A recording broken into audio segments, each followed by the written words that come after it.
2020 সালের 17 মার্চ লেখা আসিফ নজরুলের প্রিয় কবিতা প্রিয় বঙ্গবন্ধু। আসিফ নজরুলের মুজিব বন্দনা এই নিয়ে সমালোচনার ঝড় উঠেছে। সভা সেমিনারে আওয়ামী লীগ নির্মূলের কথা বললে অন্তর্বর্তী সরকারের আইন উপদেষ্টা ডক্টর আসিফ নজরুল ভিন্ন কথা বলেছেন তার ভেরিফাইড ফেসবুকের বিভিন্ন পোস্টে। এর মধ্যে বেশ আলোচনায় এসেছে 2020 সালের 17 মার্চ লেখা একটি কবিতা, শিরোনাম প্রিয় বঙ্গবন্ধু। শেখ মুজিবুর রহমানের জন্মদিন উপলক্ষে লেখা কবিতাটিতে ফেসবুকে প্রায় 16,000 কমেন্টস, 9,000 শেয়ার ও 49,000 লাইক ও হাহা রিয়েক্ট পড়েছে। এটি হুবহু তুলে ধরা হলো পাঠকদের উদ্দেশ্যে। সেখানে কি লিখেছিলেন আসিফ নজরুল?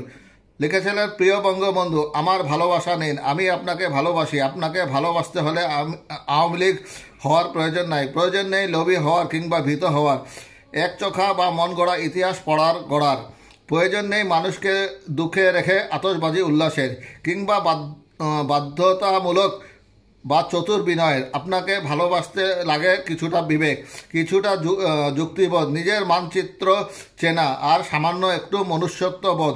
আমি আপনাকে ভালোবাসি, কিন্তু দুঃখ কিছু অভিযোগ নিয়েও ভালোবাসবো সকল সময়।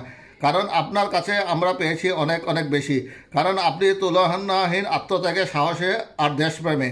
কারণ আপনি না জন্মালে সেদিন স্বাধীন হতো না বাংলাদেশ, আর আমিও আজকে থাকতাম না আমার জায়গায়, আমরা কেউ থাকতাম না আমাদের জায়গায়। আপনাকে আরও ভালোবাসি কারণ দেখেছি আপনার অজস্র হাসি, আপনার সাথে রাসেলের ছবি।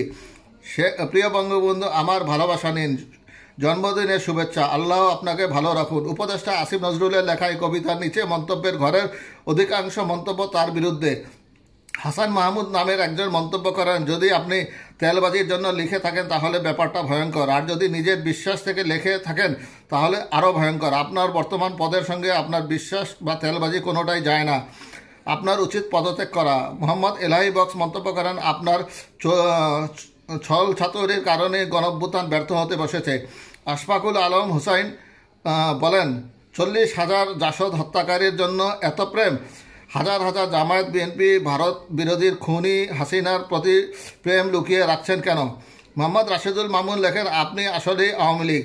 আবু শরীফ কামরুজ্জামান লেখেন, আজ আপনি যে গালিগুলো খাচ্ছেন তার প্রধান কারণ হলো আপনার মনে এক ভাবনা আর মুখে বলেন ভিন্ন কথা। আপনি তো নিজেই ঠিক না, তবে মানুষকে কিভাবে সঠিক পথে আনবেন? মোহাম্মদ কালামুল্লাহ মন্তব্য করেন, বহুরূপী মানুষ বড় ভয়ঙ্কর, মুখ আর মুখোশ নিয়ে মানুষ দ্বন্দ্বে পড়ে যায়, তাই পদে পদে ধোঁকা খায়। আবু রায়হান নামের একজন মন্তব্য করেন, আসিফ ভাই সুন্দর কবিতা লেখেন, আমার জানা ছিল না, এই কবিতার পর আপনার অবস্থান নিশ্চিত উন্নতর হয়েছিল। এত সুন্দর কবিতায় এত তৈল মর্দন বৃথা যায়নি নিশ্চয়ই। এমদাদ বিন আমিন নামের একজন লেখেন, আপনার মতো সুশীল লোকেরাই বড় ভয়ঙ্কর। আপনি জিয়া রহমানকে জন্মদিনের শুভেচ্ছা জানাতে পারলেন না, কিন্তু ঠিকই মুজিবকে জানিয়েছেন। মোখলেসুর রহমান বলেন, আপনি তো পুরোটাই ঝামেলা।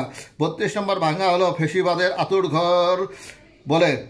আপনার রকমারি ভালোবাসা দেশের মানুষকে বিব্রত করে। ফারুক পুলক বলেন, এই লোক কেমনে বিপ্লবী সরকারে থাকে? মোহাম্মদ সাদ্দাম হোসেন মন্তব্য করেন, সবাই তো ঠিকঠাকই আছিল, কিন্তু সেদিন আপনি না জন্মালে দেশ স্বাধীন হতো না, আমরাও আমাদের জায়গায় থাকতাম না। এই কথাগুলো তো আর মেনে নেওয়া যায় না জনাব।